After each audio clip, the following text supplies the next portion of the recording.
గోదావరి జిల్లా లంక గ్రామాల్లో కలెక్టర్ నాగరాణి పర్యటించారు. ఆచంట మండలం కోడేరు రేవు నుంచి పడవపై అయోధ్య లంక మర్రిమూల గ్రామానికి కలెక్టర్ చేరుకున్నారు. జలమయమైన రోడ్లను, ఇళ్లను పరిశీలించారు. అంగన్వాడీ కేంద్రంలో ఏర్పాటు చేసిన మెడికల్ క్యాంపును పరిశీలించారు. మందుల పంపిణీపై ఆరా తీశారు. గర్భిణీలు, బాలింతలకు అందిస్తున్న పౌష్టికాహారం వివరాలను అడిగి తెలుసుకున్నారు. ఇంటింటికి వెళ్లి బాధితుల యోగక్షేమాలను తెలుసుకున్నారు. వరద ఉధృతి అంతకంతకు పెరుగుతున్నందున పునరావాస కేంద్రాలకు తరలి రావాలని విజ్ఞప్తి చేశారు. ముంపునకు గురైన ప్రతి కుటుంబానికి 25 కేజీల బియ్యం, నిత్యావసరాలు అందిస్తామని కలెక్టర్ తెలిపారు.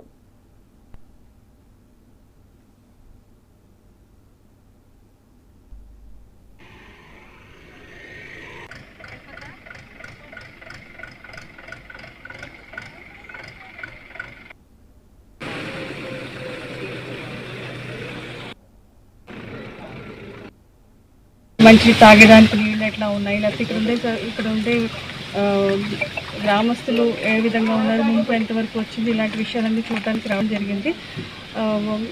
అన్నీ కూడా అందరూ గ్రౌండ్ లెవెల్ పీపుల్ అందరూ కూడా అప్రమత్తంగా ఉండేటట్టు అందరికీ సహాయాలు ఏ విధంగా ఏ అవసరమైనా కూడా చేయడానికి అందరూ కూడా నిర్ణయంగా ఉన్నారు. అదేవిధంగా వారికి ఇప్పుడు ఈ ముంపు ప్రాంతాల్లో ఉన్న ప్రజలందరికీ కూడా ఉచితంగా సరఫరా చేసే బియ్యము, కందిపప్పు, ఆయిల్, పొటాటోస్ అండ్ ఉల్లిపాయలు అన్నీ కూడా అందరికీ సక్రమంగా అందడానికి చర్యలు తీసుకుంటున్నాము.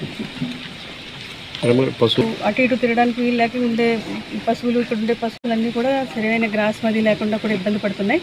వాటికి కూడా పశుగ్రాసం అంతా కూడా ఆర్డర్ పెట్టాం. ఈరోజు వాటికి అందించే విధంగా చర్యలు తీసుకోవడం జరుగుతుంది. మంచి తాగడానికి నీళ్ళు ఎట్లా ఉన్నాయి, లేకపోతే ఇక్కడ ఉండే గ్రామస్తులు ఏ విధంగా ఉన్నారు, ముంపు ఎంతవరకు వచ్చింది, ఇలాంటి విషయాలన్నీ చూడడానికి రావడం జరిగింది. అన్నీ కూడా అందరూ గ్రౌండ్ లెవెల్ పీపుల్ అందరూ కూడా అప్రమత్తంగా ఉండేటట్టు అందరికీ సహాయాలు ఏ విధంగా ఏ అవసరమైనా కూడా చేయడానికి అందరూ కూడా నిర్ణయంగా ఉన్నారు. అదేవిధంగా వారికి ఇప్పుడు ఈ ముంపు ప్రాంతాలు